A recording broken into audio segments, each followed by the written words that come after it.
Hello everyone. तो आज पढ़ेंगे हम इतिहास, हिस्ट्री। क्या होती है हिस्ट्री? अतीत का अध्ययन क्या कहलाता है? इतिहास। हिस्ट्री के पिता या जनक के रूप में हेरोडोटस को जाना जाता है, और हेरोडोटस की एक पुस्तक थी, उसका नाम था हिस्टोरिका। अब इतिहास इतिहास को हम कालक्रम टाइम के अनुसार तीन पीरियड में बांटते हैं, तीन काल में बांटते हैं। प्राक ऐतिहासिक काल, आद्य ऐतिहासिक काल और ऐतिहासिक काल। इसको इंग्लिश बोलते हैं pre historic period, proto historic period और इसको हिस्टोरिक पीरियड। अब इसके अंदर कौन कौन से टाइम को रखा गया है वो बताते हैं आपको। तो प्राग ऐतिहासिक काल, इस टाइम पे आदमी एक शिकारी जीवन व्यतीत करता था। आदमी पढ़ा लिखा नहीं था, तो उसने कोई भाषा वगैरह कुछ नहीं थी, कुछ लिपि वगैरह कुछ भी उसने लिखित स्रोत नहीं मिले। यहाँ से जो भी जानकारी मिलती है हमें केवल पुरातात्विक स्रोतों के आधार पर मिलती है। तो यहाँ से हमें कोई भी लिखित साक्ष्य प्राप्त नहीं हुए हैं। जब लिखित साक्ष्य प्राप्त हुई तो पढ़ेंगे भी कैसे, तो पढ़ा भी नहीं गया। तो यहाँ से आद्य ऐतिहासिक काल, इसके अंदर आदमी थोड़ा बहुत सभ्य हो गया था, जो सिंधु घाटी सभ्यता वाले लोग। तो यहाँ पर उन्होंने अपनी लिपि में कुछ लिखित साक्ष्य लिखे, तो यहाँ से लिखित साक्ष्य मिले हैं, लेकिन उन्हें पढ़ा नहीं जा सका। और ऐतिहासिक काल, हिस्टोरिक पीरियड के अंदर आदमी बहुत सभ्य हो गया था, और इसमें लिखित साक्ष्य भी मिले और उन्हें पढ़ा भी जा सका है। ठीक है दोस्तों। तो अब प्राग ऐतिहासिक काल के अंदर पाषाण काल को रखा गया है। इसके अंदर आदमी पढ़ा लिखा नहीं था, और इस टाइम पे आदमी का विकास ही हो रहा था। यानी कि आदमी जब बंदर से आदमी धीरे धीरे विकसित होते हुए थोड़ा मानव की तरफ अग्रसर हो रहा था। तो इस पीरियड के अंदर पाषाण काल को रखते हैं। पाषाण काल के प्रागैतिहासिक काल के अंदर पाषाण काल को रखते हैं। पाषाण काल को यानी कि पत्थर युगीन को, जब आदमी बड़े बड़े पत्थरों से और शिकार करता था, अपना जीवन यापन करता था। तो पाषाण काल को भी हमने चार भागों में बांटा है: पूरा पाषाण काल, मध्य पाषाण काल, नव पाषाण काल और ताम्र पाषाण काल। अब इसमें इंपॉर्टेंट चीज़ें आपको बताता हूँ मैं कि पूरा पाषाण काल में क्या हुआ था। तो पूरा पाषाण काल को पढ़ते हैं सबसे पहले। तो पूरा पाषाण काल के अंदर आदमी एक आखेटक जीवन यानी कि शिकारी का जीवन यापन करता था इस टाइम पे, और उसका मुख्य उद्देश्य केवल और केवल अपना पेट की भूख को खत्म करना। और वो इस टाइम पे वो जंगलों में निवास करता था और इधर उधर भटकता रहता था। उसका प्रमुख काम था केवल खाना खाना। सुबह उठता था, वो इधर उधर घूमता था, पेड़ों पे चढ़ता था, पत्थर लेकर बैठता था, पेड़ के नीचे अगर कोई जानवर बैठा था ऊपर से पत्थर गिराता था, मारता था, कच्चा मांस खा लेता। ठीक है दोस्तों। तो इस तरीके से उसका जीवन यापन होता था।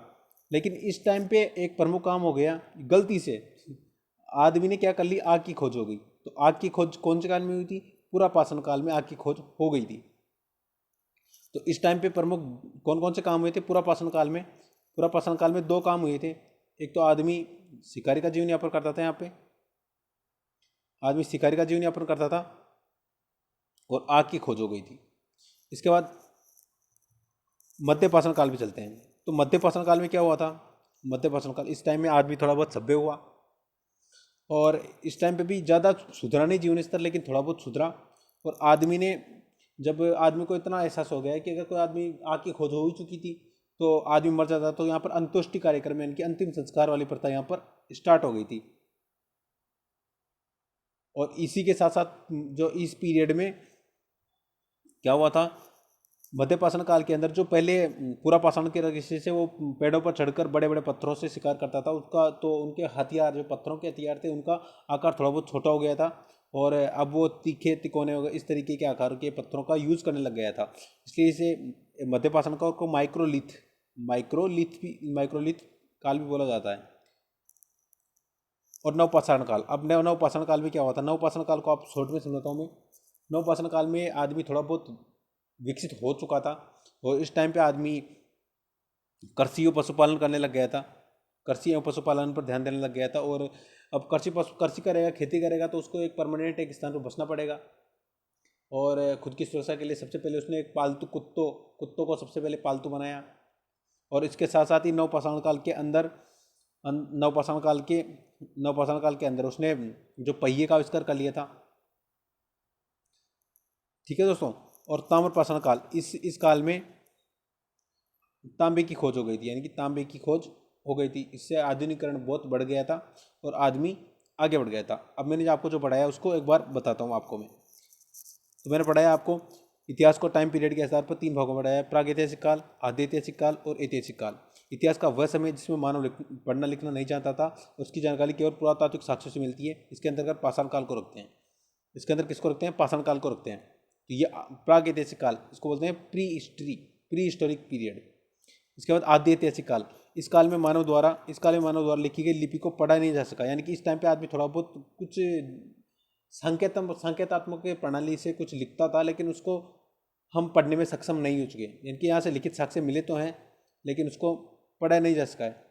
इसमें सिंधु घाटी सभ्यता को रखते हैं इसमें, ठीक है दोस्तों। और ऐतिहासिक काल इसके बारे में लिखित स्रोत उपलब्ध है, इसके बारे में लिखित स्रोत उपलब्ध है, इसे पढ़ा भी जा सका है। और उसके अंदर वैदिक काल से लेकर अभी तक का जो भी समय है वो किसके अंदर आता है, हिस्टोरिक पीरियड के अंदर आता है। अब हम पढ़ते हैं अब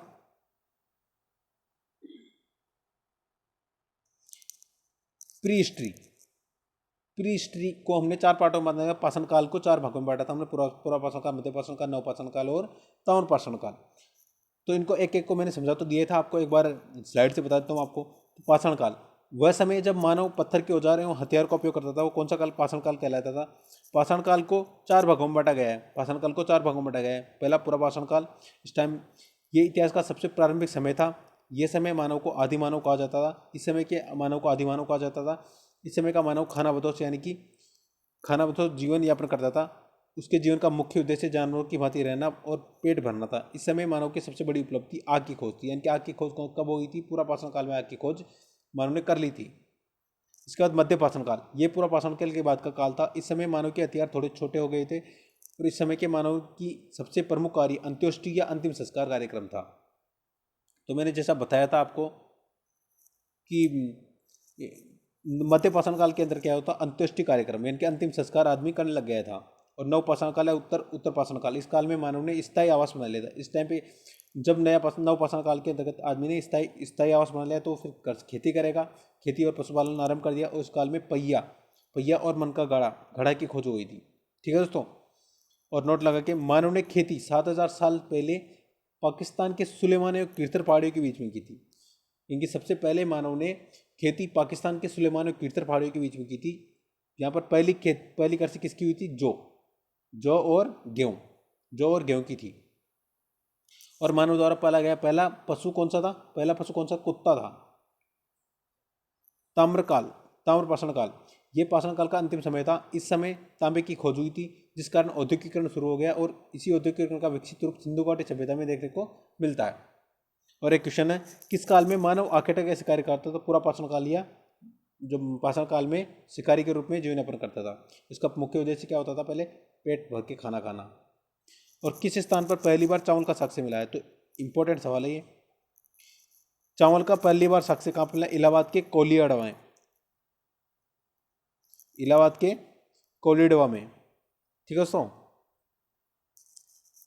तो मैंने आपको बताया ये कि आज हमने पढ़ा था पाषाण काल, ये कि पाषाण काल को 4 भागों में, पूरा पाषाण काल, मध्य पाषाण काल, नवपाषाण काल और ताम्र पाषाण काल। पूरा पाषाण काल हुआ था आदमी खानाबदोश जीवन जीता था, आखेटक शिकारी की तरह जीवन जीता था। और इस टाइम पे क्या हुआ था, आग की खोज हुई थी।